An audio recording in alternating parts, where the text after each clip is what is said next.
Oi, gente, prazer, né? Meu nome é Lara, sou I1 aqui da faculdade, sou monitora de vocês de nutrologia, tá?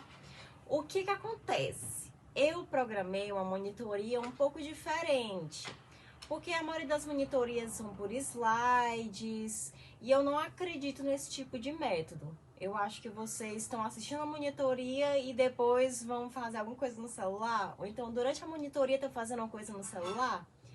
Então, o que eu fiz? Eu resolvi me gravar dando aula em um quadro para tentar ficar o mais fidedigno e o mais parecido com o presencial, tá?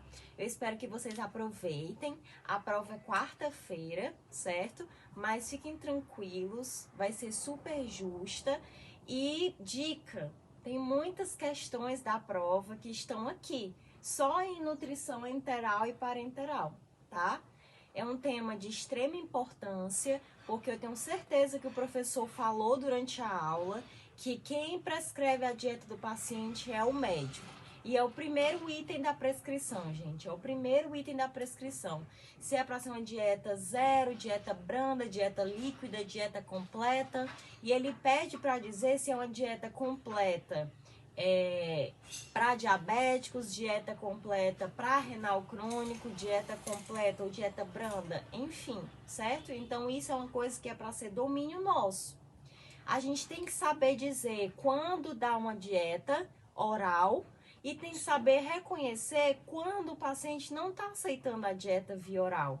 E aí a gente não vai deixar o paciente morrer sem comer, né? Porque a gente sabe que o período de internação já é um período prejudicial. Por mais que o paciente fique estável, se ele está trancado dentro de um quarto, se ele está restrito ao leito, ele não está se movimentando, está perdendo massa muscular, entendeu? Então, a morbimortalidade dele aumenta no período da internação. Principalmente se ele estiver sem comer. Esse período de perda de massa muscular vai ficar muito maior e mais intenso, certo? Então, nossa meta é alimentar o paciente. Saco vazio não segura em pé. E a gente tem que escolher a forma de alimentar. Se vai ser via enteral, se vai ser parenteral, se ele aceita bem uma oral, certo? Qual é o foco da nossa aula? Entender o que é a nutrição enteral, o que é a parenteral, ok? Indicações e contraindicações, algumas complicações, o que a gente vai ofertar pela sonda, o que a gente vai ofertar pelo catéter, certo? Então vamos lá.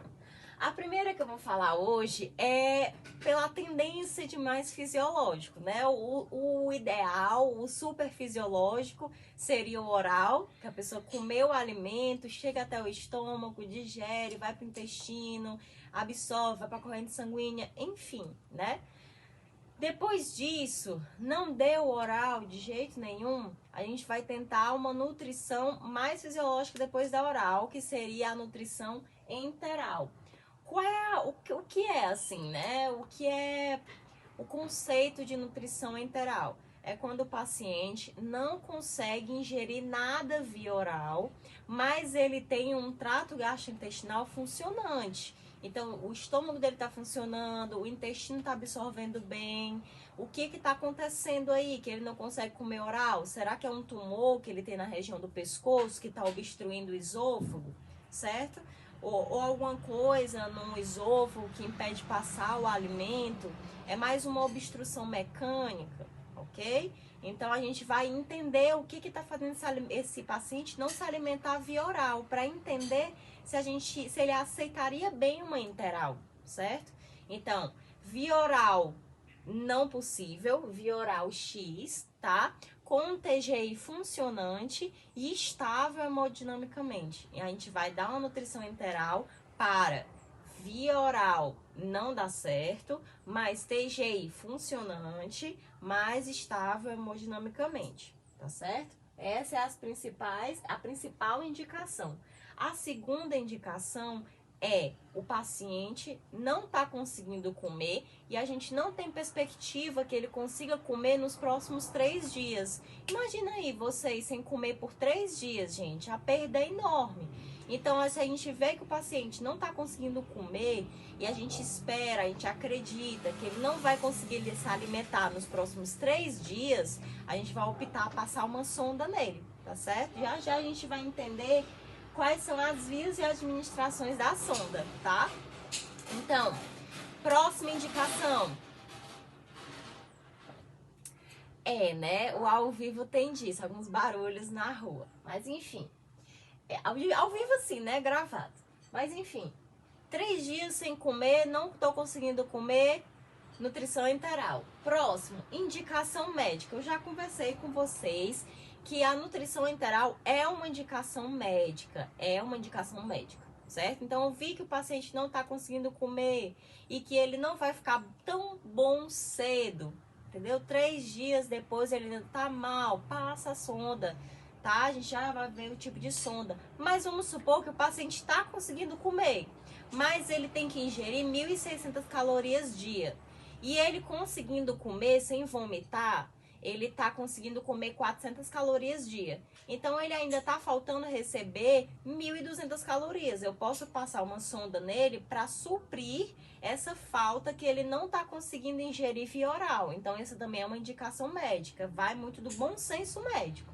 Eu não vou deixar um homem que ingere 2.000 calorias, ele não tá conseguindo comer nada, só passa um suquinho. Um suquinho tem no máximo, estourando muito, 600 calorias.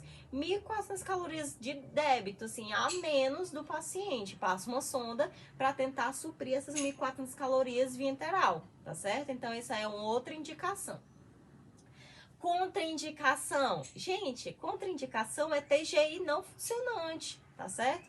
Você vê que o ilho tá paralítico, intestino curto, o homem tá em choque, um choque severo, que não vai sangue para o intestino, não vai adiantar passar nada numa sonda enteral para um paciente chocado. O sangue não tá no intestino, o sangue tá no coração, rim e cérebro, entendeu? Então não vai adiantar. Então qualquer comorbidade, qualquer doença, qualquer quadro em que afete o funcionamento do TGI, não é indicação de passar uma nutrição enteral. Porque para a nutrição enteral, eu vou botar o alimento inicialmente pelo nariz ou pela boca, né, de fisiológico, e ele vai parar ao fim da sonda ou no estômago ou no intestino. E lá eu vou deixar. Então, preciso que lá esteja funcionando, certo? Vamos lá, vias de administração. E o cara com a serra, tá certo. Vias de administração, via nasogástrica, certo? Entra pelo nariz, vai até o estômago. Via orogástrica, via nasoenteral, passa pelo estômago, vai para o intestino. E a gente tem as opções das ostomias, que são procedimentos cirúrgicos. Pode ser uma gastrostomia, eu faço uma inserção bem na região do estômago e coloco o alimento diretamente no estômago. E uma jejunostomia, certo? Que eu faço um buraquinho no jejuno para colocar o alimento diretamente lá, tá certo? Vamos lá. Como é que funciona? Como é que eu escolho onde eu coloco e aonde vai ficar o catéter? Nasogástrica ou orogástrica, vamos lá, comparando essas duas. Orogástrica afeta muito o bem-estar do paciente, porque ele não consegue falar com a sonda na boca, certo?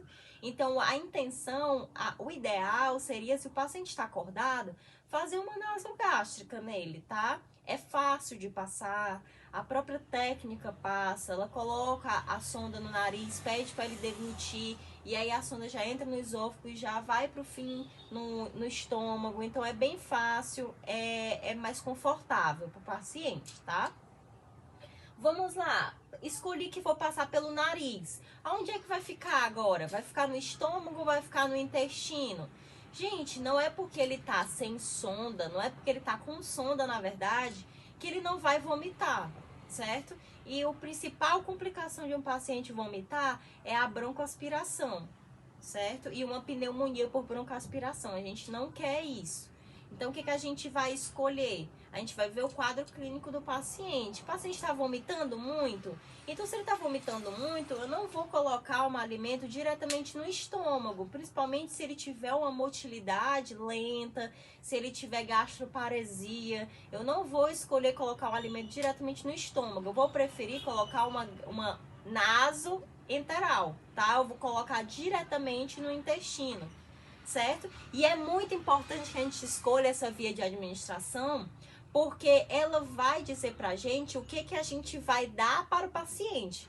Lá no estômago, a gente tem uma série de enzimas que no intestino não vai ter. Então, existem alimentos que a gente vai poder colocar no preparo da nutrição enteral, que vai para a nasogástrica, que a gente não vai poder colocar na nasoentérica, tá? A gente já vai ver isso aqui, certo? Então, a gente discutiu as vias de administração, a gente viu que existiam as ostomias, existem duas ostomias, gastrostomia e jejunostomia. Lara, me diz uma coisa, quando é que eu vou escolher fazer uma ostomia ao invés de passar uma sonda para ficar ou no estômago ou no intestino? Vai depender do tempo que ele vai ficar nessa nutrição.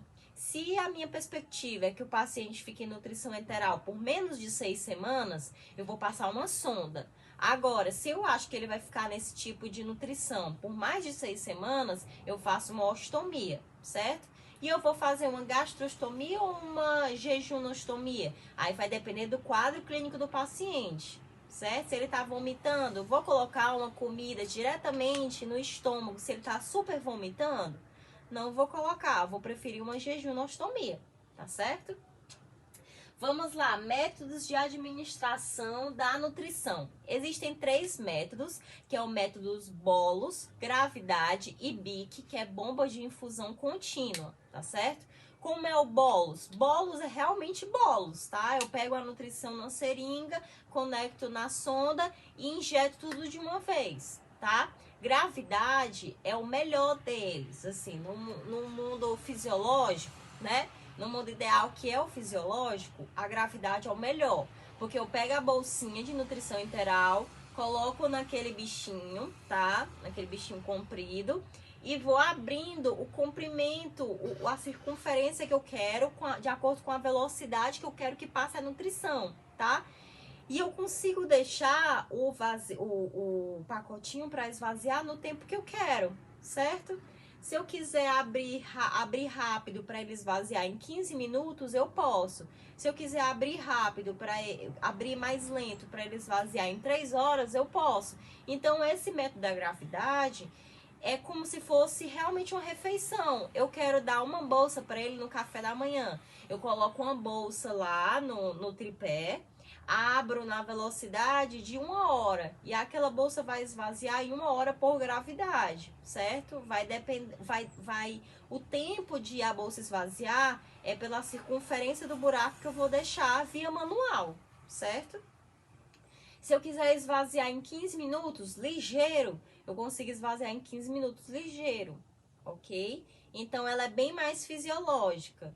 Lara, eu pensei que a bomba de infusão contínua fosse fisiológica, a BIC. A BIC não é fisiológica, porque a BIC é um sistema e que ele vai liberar aquela bolsa em 24 horas, ok? A BIC é ótima para pacientes que estão mais instáveis, que não estão aceitando grandes refeições, porque querendo ou não, se eu pego uma bolsa inteira e digo na gravidade que o paciente vai receber aquela bolsa em 1 hora, vai ter um momento, se for, por exemplo, nasogástrica, que aquilo tudo vai ficar no estômago dele, certo? Então, se ele não aceitar bem, é melhor que ele pegue aquela bolsa, dilui a bolsa em 24 horas, vai ficar só lá gotejando um pouquinho para ele ir aceitando, entendeu? Então vai depender muito do estado do paciente. O que mais respeito fisiológico é o de gravidade, tá? Porque eu coloco aquela bolsa, coloco 6 bolsas por dia, escolho a velocidade que aquela bolsa vai entrar, certo? É barata, ok? Próxima, formas de preparo. Existem 3 formas de preparo. Existe a fonte de nutrição em pó, É até interessante porque muitos pacientes vão para casa com nutrição enteral e eu posso prescrever a fórmula em pó, porque é a mais barata. Só tem um problema: a fórmula em pó, o paciente que vai administrar e preparar. Existe lá o pó com o medidor, como se fosse tipo whey protein. Vem um medidorzinho, aí tipo uma refeição é um medidor. Aí eu coloco um medidor e aí ele prepara com água. Mas e se for um paciente de dificuldade financeira ou que não tem uma condição higiênica adequada, pode ser que infecte a solução com a água, por exemplo, tá? Então é complicado por causa disso, mas é mais barato. Saúde pra mim mesma, eu sei que vocês disseram, tá certo? Quando eu espirrei. Agora, existe uma intermediária, que é a solução líquida em sistema aberto. A solução líquida em sistema aberto é como se fosse uma caixinha de leite, que o paciente compra também, tem um preço intermediário, não é tão barata quanto a em pó, mas também é mais barata do que a líquida em sistema fechado, tá? A líquida em sistema aberto, como se fosse uma caixinha de leite, vamos supor que uma refeição seja um copo daquilo ali. Aí a pessoa pega o copo, coloca na sonda e já tá pronta, não preciso misturar nem nada, é pronta para colocar.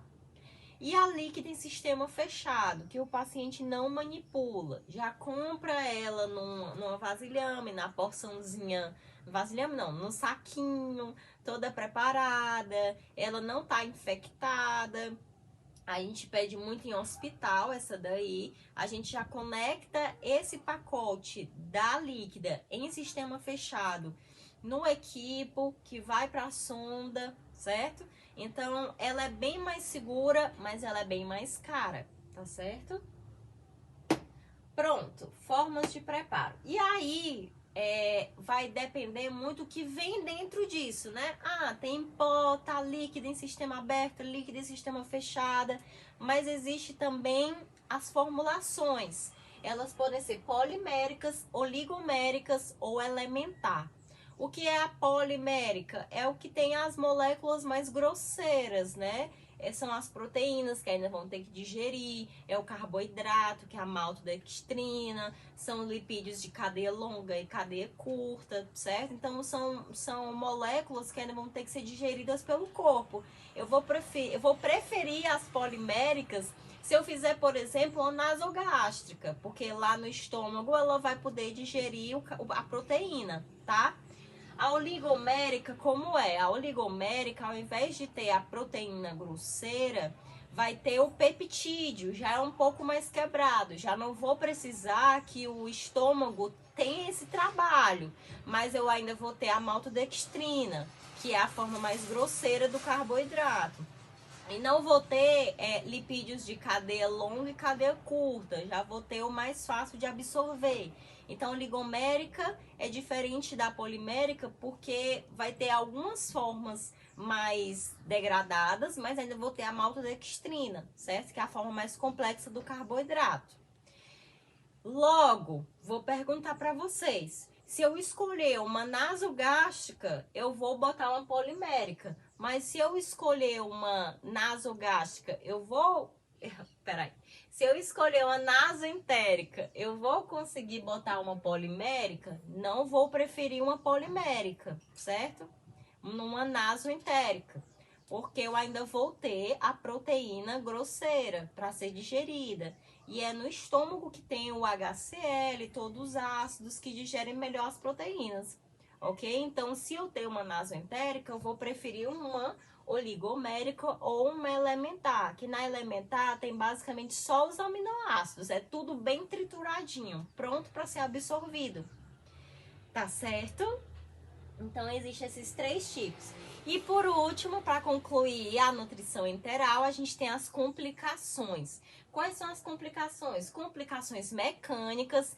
Principal delas, gente, principal é a obstrução da sonda. Obstrução da sonda, tá? Por quê? Porque às vezes, principalmente principalmente paciente que tem que preparar a mistura. Vamos lá, em pó, não diluir direitinho, obstruiu a sonda. Ou então, num ambiente hospitalar, realmente, as pessoas colocam na sonda os remédios, tá? Então, ninguém coloca o remédio inteiro na sonda, pelo amor de Deus. A gente tem que diluir o remédio, tá?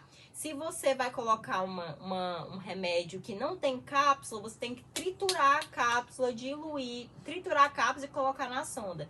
Se você tem naqueles que você abre, que é um plásticozinho, que é um pozinho, tá? Você tem que diluir aquele pozinho e colocar na sonda. E depois disso, você tem que lavar a sonda com um jatinho de água, para depois colocar o alimento, tá? É uma informação importante, né? Aproveitando que a gente está na disciplina de nutrologia, a gente não tem só nutrologia hospitalar, a gente tem nutrologia esportiva também. Para vocês terem noção de quanto Coca-Cola é ruim para o nosso corpo. A Coca-Cola é utilizada para desobstruir sondas no hospital. Vocês têm noção disso? A gente coloca um pouquinho de Coca-Cola para poder desobstruir a sonda. Imagina como é no nosso corpo, né? Vão aí imaginando, tá? Então, a mecânica, a principal é a obstrução da sonda. A gastrointestinal. Gente, a gastrointestinal é vômitos, diarreia, todos desse gênero, tá? Porque, querendo ou não, a gente está colocando comida dentro do estômago do paciente. A nutrição entérica, como a gente falou, a principal indicação dela é quando o TGI está funcionante, mas ele não consegue comer via oral. Então, às vezes é uma obstrução de esôfago, alguma coisa, alguma inflamação, algum tumor de pescoço, tá certo? Então é isso, certo? E a metabólica, gente, complicação metabólica, a principal é a síndrome de realimentação, tá? É impressionante, aquele pessoal que ficou preso num buraco por dias, acho que foi uma semana, né, que eles saíram morrendo de fome. Não pode dar comida para eles de uma hora para outra. Às vezes você pensa que um paciente está muito tempo sem comer, a primeira coisa que a gente vai dar para ele é um pratão, né? Não é um pratão, gente, não é um pratão. Por quê? Porque na hora que a gente dá comida para eles, o corpo dele tá seco. Os nutrientes vão entrar todos na célula de uma vez, porque a célula tá sedenta. Na hora que o alimento entra, ele carrega junto com o alimento magnésio, potássio e cálcio. Então, se o magnésio, potássio e cálcio estão dentro da célula, o que vai ter fora da célula? O que vai ter na corrente sanguínea?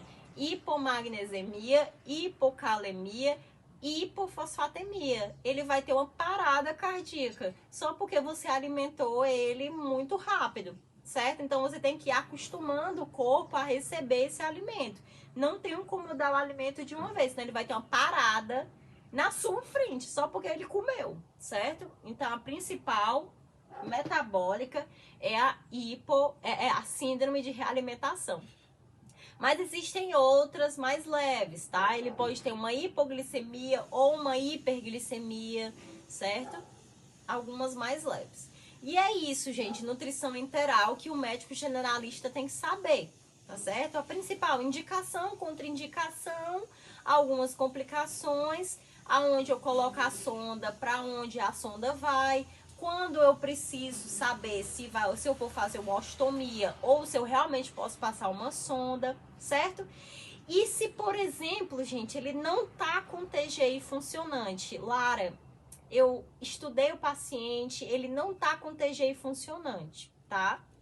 Ele tem intestino curto. Ou ele tem alguma comorbidade que afeta o TGI. O que eu vou fazer para ele? Um câncer grave, vômitos incoercíveis. Vamos optar para ele, então, uma nutrição parenteral. Agora a gente vai falar da nutrição parenteral, certo? O que é a nutrição parenteral? É a gente colocar o alimento diretamente na corrente sanguínea do paciente. Não vai passar pelo TGI. Então, o que vai diferenciar se eu vou passar para o paciente uma nutrição enteral ou uma parenteral? É se o TGI está funcionante. O paciente vai aceitar a dieta pelo TGI? Ele vai conseguir digerir aquilo? É isso que vai definir para mim se vai ser enteral ou se vai ser parenteral, ok? Então vamos lá para parenteral. É o alimento diretamente na corrente sanguínea. Para isso, eu vou precisar fazer um acesso central no paciente. E existe 3 vias para o acesso central. Ou eu vou fazer esse acesso via jugular, pode ser interna ou externa, via subclávia ou via femoral. Existe alguma preferível? Não, não existe muito uma preferível. Existe a preferência do cirurgião que está de plantão, ou plantonista, ou diarista, né? Se o diarista prefere fazer uma jugular, se ele se sente mais seguro numa jugular, ele vai fazer uma jugular. Se ele se sente mais seguro numa subclávia, ele vai fazer a subclávia, né? Mas, assim, a femoral não é muito indicada, porque a literatura diz que a femoral tem maior risco de infectar, certo? Pela própria região, dá mais perto do órgão genital e por aí vai, certo? Então, se eu tivesse que classificar prioridades, a prioridade ao invés da femoral seria uma jugular ou uma subclávia. Mas aí, entre essas duas, o que vai dizer se é melhor não é a própria técnica do médico que tá fazendo, ok? Então, vamos lá. Onde é que vai entrar o catéter, tá? O catéter vai entrar na via que eu escolhi. Se for a femoral, vai entrar pela femoral. Se for pela jugular, vai entrar pela jugular. Se for pela subclávia, vai entrar pela subclávia. E a ponta do catéter que tá dentro do corpo vai ter que parar na veia cavo superior, certo? Então, vai entrar pela subclávia, jugular ou femoral, mas todas elas têm que parar na veia cavo superior, ok? O que que tem na nutrição parenteral? Gente, na nutrição enteral eu falei aqui pra vocês que é uma coisa mais grosseira, né? Porque eu vou ter o TGI funcionante para digerir aquilo. Na parenteral não, na parenteral vai direto para a corrente sanguínea, ok? Então tem que ter tudo bem trituradinho mesmo. Então vai ter só eletrólitos, aminoácidos, soro glicosado, lipídios, o mais minucioso possível, tá? Só que existem alguns cuidados. Por exemplo, eu tenho um paciente renal crônico. O paciente renal crônico, ele tem uma facilidade para inchar enorme. Então, eu não vou poder colocar a mesma nutrição parenteral de um paciente normal. Ele vai ter uma restrição de aminoácidos. Assim como o diabético. O diabético, gente, se eu colocar um soro glicosado que eu coloco no paciente normal, num paciente diabético, direto na corrente sanguínea, ele vai ter uma hiperglicemia. Não dá. Então, existem alguns cuidados. A nutrição parenteral, ela é prescrita pelo médico, é sério. Você pega lá o prontuário lá do paciente e tem lá dizendo a quantidade de aminoácidos que eu quero, a quantidade de soro glicosado que eu quero, quantos aminoácidos eu quero e que aminoácidos é. Eu quero colocar cálcio, quero colocar magnésio, quero colocar potássio, quero colocar fósforo, certo? As quantidades. Mas eu não creio que isso seja uma coisa que o médico generalista tenha capacidade de fazer. Eu acho que isso é mais um especialista. A equipe nutrológica do hospital, o cirurgião que tenha mais experiência, certo? Então, se você está em um plantão que o paciente precisa de uma nutrição parenteral, você tem que prescrever, é importante que você contacte, né, com algum cirurgião experiente do serviço, com o serviço de nutrologia. E aí, se você está num plantão que não tem nada disso, né? Você contacta com algum colega que tenha mais experiência, porque prescrever assim no aleatório é perigoso, tá? A gente vai ver nas complicações. Indicações. Acabei de falar, né? Indicações. Qual é a principal? TGI não funcionante. Não tenho como fazer uma enteral, então vou fazer uma parenteral. Lembrando que quando a gente vai prescrever a dieta do paciente, a gente quer prescrever do mais fisiológico para o menos fisiológico, tá? O paciente aceita uma dieta completa, vou dar uma dieta completa. Ele não aceita uma completa, ele aceita só uma branda, então vou dar uma branda. Não aceita a branda, vou dar a líquida, tá? Ele vai fazer um procedimento, então dieta zero. Mas se ele não vai fazer um procedimento, da líquida, eu já vou pensar em alguma nutrição que tenha um auxílio. Dentre as duas, ele tá com TGI funcionante, a mais fisiológica é enteral, se não, parenteral, certo? Então, ela é a última opção, assim, entre aspas, tá? E a principal indicação é TGI não funcionante. Contraindicações, vamos lá para as contraindicações. Instabilidade hemodinâmica. Por que que quando o paciente está em instabilidade hemodinâmica, eu vou preferir não passar? Porque a mitocôndria dele está altamente instável nesse estado, né? A gente não está pensando muito bem nisso. Então, é importante a gente avaliar o estado hemodinâmico do paciente. Se está instável, vou pensar 2 vezes em colocar uma nutrição parenteral nele, tá? Anúria sem diálise, edema agudo de pulmão, vou preferir tomar um cuidadozinho, tá? Distúrbio metabólico grave e distúrbio hidroeletrolítico, são as principais contraindicações, tá certo? Vamos lá, complicações, infecções, certo? Infecções é a principal, por quê? Porque eu estou criando um acesso direto com o meio externo e a corrente sanguínea do paciente. A que tem maiores dados de infecção é a femoral, sem sombra de dúvidas. Mas eu posso ter infecção do sítio de acesso pela subclave e pela jugular. Contanto que, quando a gente vai colocar o acesso, quando a gente vai fazer o acesso, é colocado um curativo transparente, certo? É um curativo, eu não sei se vocês tiveram a oportunidade de ver, mas é um curativo transparente porque eu quero ver sinais flogísticos no sítio de acesso, certo? É impressionante, é um curativo realmente transparente, que eu tenho como ver se tá com edema, se tá com hiperemia da região, certo? Sempre analisar os parâmetros do paciente, se fez febre, frequência cardíaca, frequência respiratória, certo? Vendo sinais de infecção. Não é um paciente que eu posso tá descuidada, tá?